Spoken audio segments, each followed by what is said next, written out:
Et donc salut à tous, ici Alban Goisé Gaming et cette vidéo sera donc la vidéo prévue, donc qui est la deuxième émission bingo de Guide des Enfers. Donc c'est aujourd'hui la deuxième émission bingo, étant donné que j'ai fini la dernière fiche mission bingo. Donc et en plus de cette vidéo-ci, dans cette vidéo vous verrez également la présentation de mon deck Samouraï Supra Lourd, où je vous expliquerai toutes les spécificités de ce deck, et après je publierai ma vidéo donc sur les événements de Lua et Luca.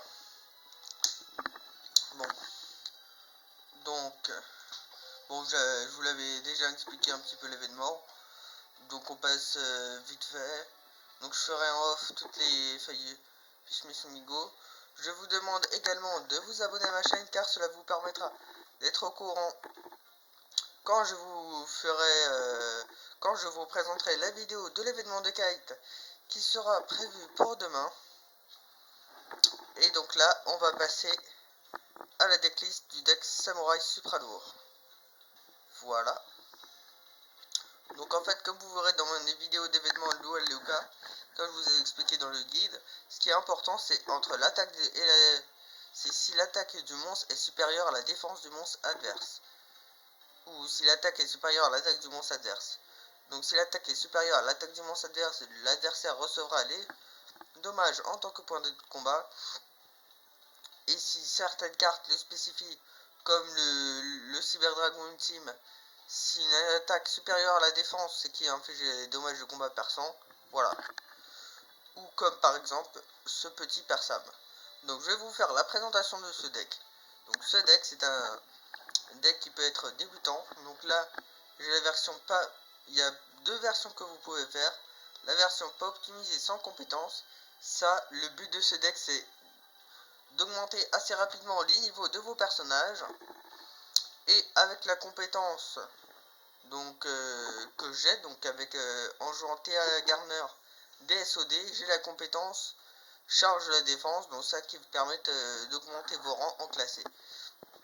Je vais vous présenter les cartes. Tout d'abord nous avons le chariot samouraï Supra Lourd. Donc lui c'est une carte qui apporte de la consistance dans son deck, puisqu'elle va nous permettre que quand elle est énorme ou spé, donc vous allez voir ici, d'aller chercher une carte samouraï Supra Lourd depuis votre deck à votre main. Donc depuis le deck à votre main, voilà. Et donc on peut... Et la particularité de cet archétype, c'est que les monstres, quand ils sont en position de défense, ils utilisent leur point de position de défense pour attaquer. Donc j'ai également 3 Persam, qui, si cette carte est envoyée au cimetière par un effet de carte, on peut aller chercher une carte samouraï Supra Lourd depuis le deck à la main, ou pour l'équiper pour enfiler des dommages de combat perçants. Ici nous avons 2 Passifam. Pour le sacrifier, donc on la sacrifie quand elle est équipée à un monstre, pour aller invoquer spécialement un autre monstre. Donc elle, avec le combo, on peut, donc avec Persam, on peut l'équiper du Passifam, on le sacrifie pour aller spé le petit synthoniseur qui est le trompettiste. Et donc lui, quand il n'y a aucune magie piège, on peut l'invoquer spécialement. Et donc on ajoute à la main le grand Waraji qui va s'invoquer spécialement, et pour faire directement la synchro. La flûtiste qui nous permet de la sacrifier pour aller chercher, pour aller invoquer spécialement depuis notre main un autre monstre samouraï Supra Lourd. Ce qui est intéressant avec le flûtiste, c'est que quand il est envoyé au cimetière, il nous permet d'annuler les effets de monstres, magie ou pièges qui ciblent nos monstres samouraï Supra Lourd. Le Gigagan qui nous permet de réorganiser, que quand il est envoyé au cimetière, de garder les 5 premières cartes de notre deck dans l'ordre de notre choix. Et quand cette carte est au cimetière, il a un deuxième effet, c'est qu'on peut le bannir pour réduire le point d'attaque de monstre adverse à 0. Donc il y en a 2. Je vous mettrai encore en description, comme dans le guide, donc le site Genix Meta, où vous pouvez aller dans Top Deck et où ils présentent une autre decklist de ce deck vraiment optimisé, où ils mettent en x3 le chariot samouraï Supra Lourd, donc 2 murs boucliers RAM pour booster de 1200, et quand notre monstre est attaqué, il a un deuxième effet que j'utilise généralement rarement dans mes duels, c'est qu'on peut annuler l'effet. Enfin, on peut annuler l'attaque, mais la défense du monde devient 0. Donc en x3, le trompettiste. En x1, le petit point. Qui va nous permettre que quand cette carte est au cimetière, de réduire le niveau de 1 d'un mot samouraï sous palo invoqué et peut faire un synchrone combat. Et le cornam, lui, qui me permet de faire les OTK. Donc par exemple, le combo, c'est de l'équiper à Ninja Furtif. Donc Ninja Furtif est niveau 7. Il faut soit trompettiste, soit le grand Waraji, ou trompettiste plus Jigagan plus Musashi qui nous permet de réinvoquer spécialement une machine de notre cimetière. Donc on va réutiliser trompettiste pour faire la level 7, le Ninja Furtif Samouraï Supra lourd. Et par son effet, on peut diviser la défense de cette carte d'origine par 2. Il peut attaquer directement.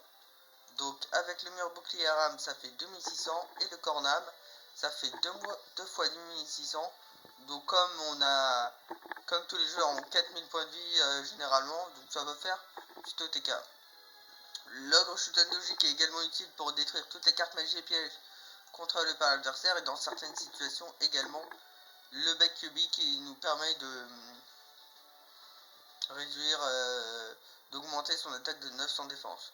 Donc pour vous dire, je vous mets également un lien vers la vidéo d'Alex Yuki. Donc dans la description, il vous présente exactement le même deck, ou si vous voulez, il vous présente 3 decks débutants, dont celui-ci, et dont 2 autres pour commencer le jeu. Et donc là, on va faire, comme dans les vidéos d'Alex Yuki, 2 petits duels en classé, pour vous apprendre comment bien utiliser ce deck. C'est parti. Ah, apparemment on a les résultats. Donc là on peut pas lancer le duel tout de suite, on attend les résultats. Et c'est le Salamandra qui a gagné. Donc là on peut avoir des cartes en récompense. Ouais, je vais Yabusa. Bon, on va essayer de faire 2 petits duels en classé. Et puis avec ce deck, c'est un très bon deck, puisque je suis assez content des résultats que je fais en classé.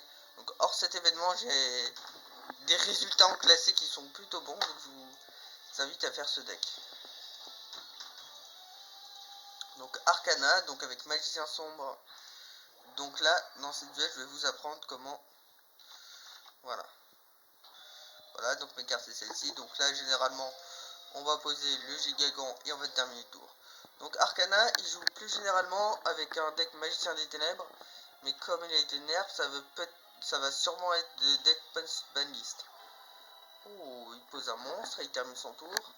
Ok, donc ça peut être la robe du magicien. Bon, on va piocher nous. Oh. Ok, donc là c'est la combo que je vous disais, comme ce dont je vous parlais, le trompettiste, tac tac tac, Persam, Passifam.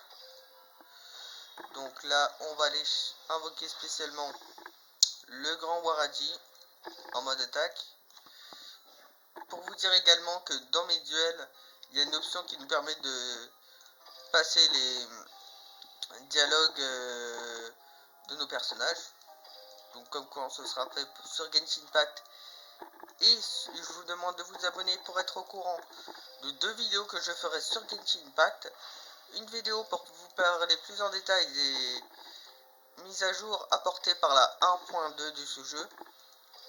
Et également une autre vidéo qui sera publiée avant celle-là, où je vous ferai un petit peu comme sur Duel Links, un guide de ce jeu. Et là on est contre du Desperado. Là c'est l'effet du Desperado qui va s'activer comme vous le voyez. Donc ça, je trouve que c'est un petit peu moche sur ce jeu, mais c'est le deck qui est tier 1. Je vais dire c'est le deck le plus fort. Avant c'était Crystron, mais donc Konami, donc comme je vous le disais lors de ma précédente vidéo, qui est l'éditeur enfin le créateur de ce jeu, ils ont décidé de supprimer quelques cartes Crystron qui rendent ce deck moins fort. La Desperado qui active son effet. En vrai là ça va, parce que comme vous voyez, face cachée, j'ai mon Gigagan, et donc là je peux ajouter une carte à ma main. Donc c'est avec de Tramplitiste.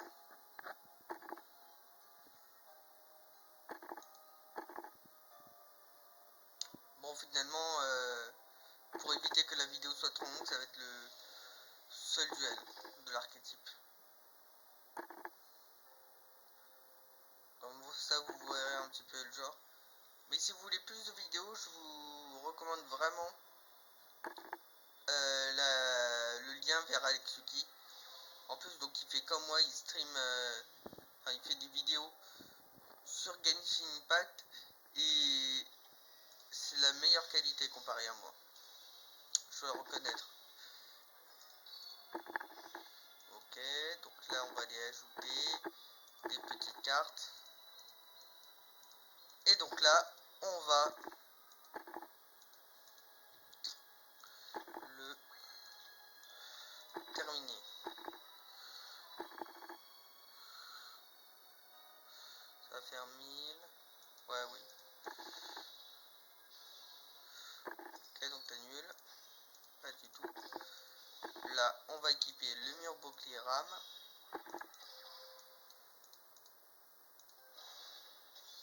Et c'est le létal. Bon, vous avez vu ce que pouvait faire ce deck. Donc je vous invite à vous abonner sur la chaîne YouTube d'Alexuki. Et avant de se quitter, on va voir. Donc là, c'est un autre événement de Kuriboh, bon, qui sert un petit peu à rien. Donc là, j'ai Kuriboh pour la 3e fois à peu près. On va voir avant de se quitter les missions donc du bingo mission, puisque c'est à ça que ça sert. Cette vidéo elle sert un petit peu à ça. Donc les vidéos de bingo mission, ça va être comme la première fois dans l'événement de Lua et Luca, un petit peu des quêtes assez faciles. Donc faire un échange avec le changeur de cartes une fois, disputer des duels, donc ouvrir de cadeaux, disputer des duels en JCJ, effectuer une invocation sacrifice, faire des victoires contre des duels légendaires 3 fois, passer des duels contre des duels standards, remporter des victoires sans dommage. Bon, je les ferai en off bien sûr.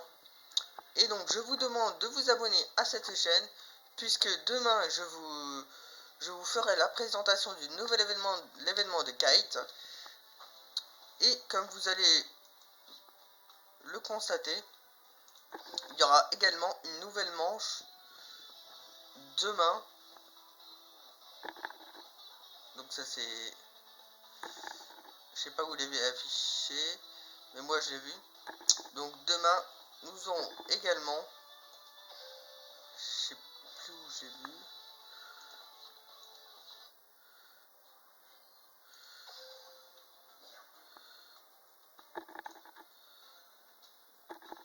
Voilà, oui c'était ici. Donc voilà, jusqu'au 18 décembre, donc on sera avec le Salamandra, la manche 1, Salamandra Colline du Mal contre Baby Razor. Donc demain, il y aura deux nouveaux types, donc qui nous permettra donc de bonus de 600 d'attaque des types. Et donc je vous ferai une vidéo sur Kite. Donc ces vidéos, je vais un petit peu faire un rappel. Bah, ça me sert à partager mon expérience sur Duel Links. Il y aura également des vidéos sur Genshin Impact. Donc je partagerai aussi mon expérience sur Genshin Impact. Je vous partagerai aussi les decks que je joue actuellement, les prochains decks méta que je jouerai. Je ferai aussi avec vous les reviews des événements. Donc c'est pour cette raison que je vous demande de vous abonner à cette chaîne. Vous pouvez me retrouver également sur Twitter, Instagram et sur Facebook. Vous retrouverez des liens de ces vidéos. Et je vous dis à plus pour de prochaines vidéos. Ciao!